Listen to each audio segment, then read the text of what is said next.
नमस्कार, मैं अनिल शर्मा आपका एक बार फिर से स्वागत करता हूं आपके अपने YouTube channel commerce by Pathak sir में। आज बिजनेस स्टडी में हम जो करने वाले हैं वो चैप्टर है ऑर्गेनाइजिंग और उसमें टॉपिक है डिविजनल ऑर्गेनाइजेशनल स्ट्रक्चर। जी हाँ, आपने इससे पहले किया था फंक्शनल ऑर्गेनाइजेशन स्ट्रक्चर।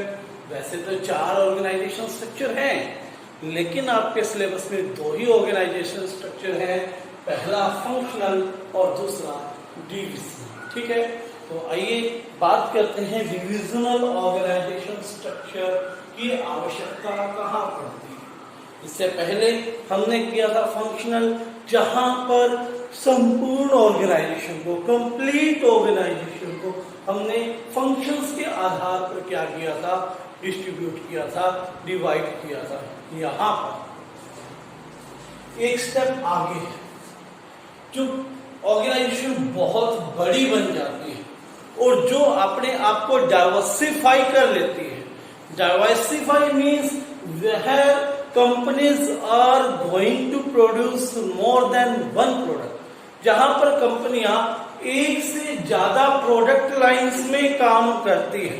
जैसे कोई कंपनी फुटवेयर भी बनाती है, गारमेंट्स भी बनाती है, ब्यूटी शॉप भी बनाती है, तो वो जो पर्टिकुलर कंपनी है उसका काम फंक्शनल में नहीं चलेगा, क्योंकि एक्टिविटीज मिक्सअप होंगी। ठीक है ना। एक ही अगर मान लीजिए 3 प्रोडक्ट बनते हैं, फुटवेयर बनता है, गारमेंट्स बनते हैं और ब्यूटी केयर बनता है, और आपने मार्केटिंग मैनेजर एक ही बना दिया, तो तीनों के जो फंक्शंस है वो मिक्सअप हो जाएंगे। ठीक है, तीनों को समझ में नहीं आएगा कि आप किसको प्रेफरेंस दें, किसको ना दें। बहुत बड़ी जो है क्या हो जाएगी, कॉम्प्लेक्सिटी बन जाएगी। ऐसे ही फाइनेंस मैनेजर के लिए भी थोड़ा मुश्किल हो जाएगा ये कैटेगराइज करना कि कौन सी चीज हमारे लिए बेनिफिशियल है और कौन सी कम बेनिफिशियल है, किस पे ज्यादा एफर्ट्स की जरूरत है, किस पे कम एफर्ट्स की जरूरत है। तो इसलिए हमें एक स्टेप आगे बढ़ना पड़ा और ऑर्गेनाइजेशन स्ट्रक्चर जो निकल के आया हमारे सामने वो है डिविजनल ऑर्गेनाइजेशन स्ट्रक्चर, जिसको हम डिवाइड करते हैं on the basis of product. On the basis of product, जहां पर हम प्रोडक्ट्स के आधार पर क्या करते हैं, पूरी ऑर्गेनाइजेशन को डिवाइड कर लेते हैं। वहां पर क्या हो जाएगा, डिविजनल ऑर्गेनाइजेशनल स्ट्रक्चर हो जाएगा, यानी कि it diversify the organisation into varied product categories. The need for a more evolved structural design is felt to cope with the emerging complexity. इसका मतलब क्या हुआ कि एक ऐसा ऑर्गेनाइजेशन स्ट्रक्चर जिसको हम बिजनेस यूनिट्स में, डिविजन्स में बना सके, किसके आधार पर, on the basis of product के आधार पर, तो वो कैसा ऑर्गेनाइजेशन स्ट्रक्चर होगा, डिविजनल ऑर्गेनाइजेशनल स्ट्रक्चर होगा। मान लीजिए एक कंपनी है, मैनेजिंग डायरेक्टर, उसके अंडर 2 डिविजन्स हैं। वो कंपनी 2 प्रोडक्ट्स में काम करती है। आयरन डिवीजन में, यानी कि वो कंपनी लोहे का सामान बनाती है, और दूसरा वो स्टील का भी काम करती है या प्लास्टिक का काम करती है। ठीक है, तो अब हम इन दोनों को, बहुत अलग अलग प्रोडक्ट है, तो दोनों को एक साथ फंक्शनल के अंदर नहीं लेके जा सकते, तो दोनों के लिए अलग से डिवीजन बनाया। फिर इसके बाद production department, marketing department, finance department, human resource development department, और इधर इसी तरह से 4 डिपार्टमेंट, यहां पर मार्केटिंग,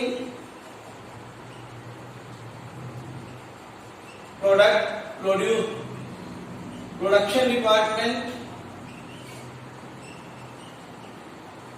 फाइनेंस और HRD human resource development, sorry HRD मतलब ह्यूमन रिसोर्स डिपार्टमेंट यहाँ पर। तो ये देखिए हमने पूरी फर्म को अकॉर्डिंग टू प्रोडक्ट आयरन और प्लास्टिक के अकॉर्डिंग बांट दिया।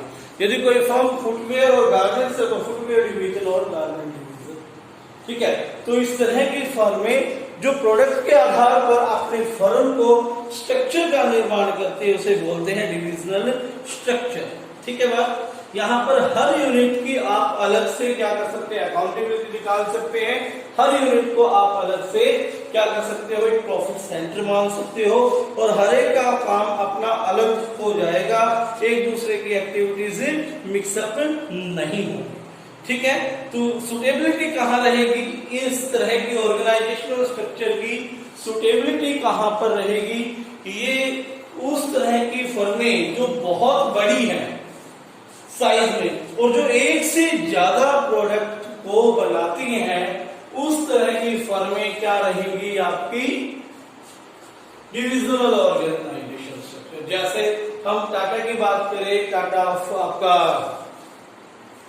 मोटर व्हीकल्स भी बनाते हैं, ऑटोमोबाइल्स में भी है, उसका आयरन स्टील भी है और उसके जो है प्रोडक्ट्स आते हैं फूड से रिलेटेड, ग्रोसरी से रिलेटेड, तो वहां पर डिविजनल ऑर्गेनाइजेशन स्ट्रक्चर आपका मिलेगा, ठीक है। जहां पर नए लेवल्स में आपको मैनेजमेंट के जोड़ना कंपलसरी हो जाए और जहां पर न्यू एम्प्लॉइज आप लगातार जोड़ते रहे, जहां पर आपके बिजनेस को प्रोस्पेक्टस ज्यादा है बड़ा होने का, ग्रो होने का, तो वहां पर आप क्या कर सकते हो, डिविजनल स्ट्रक्चर को चूज कर सकते हो, ठीक है। बात समझ में आ गई होगी मेरे हिसाब से आपको।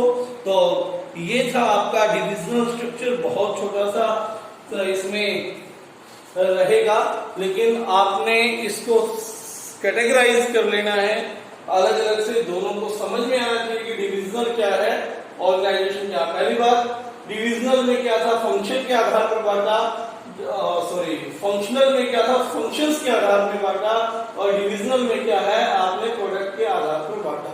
वहां पर केवल एक ही मैनेजिंग डायरेक्टर के अंदर क्या होता है, प्रोडक्शन, मार्केटिंग और ह्यूमन रिसोर्स डेवलपमेंट और आपका क्या है ये फाइनेंस डिपार्टमेंट होते हैं। बस एक सिंपल फंक्शंस के आधार पर डिपार्टमेंट बनाए गए होते हैं और इधर आपको हर प्रोडक्ट के लिए अलग से फंक्शन किए जाते हैं।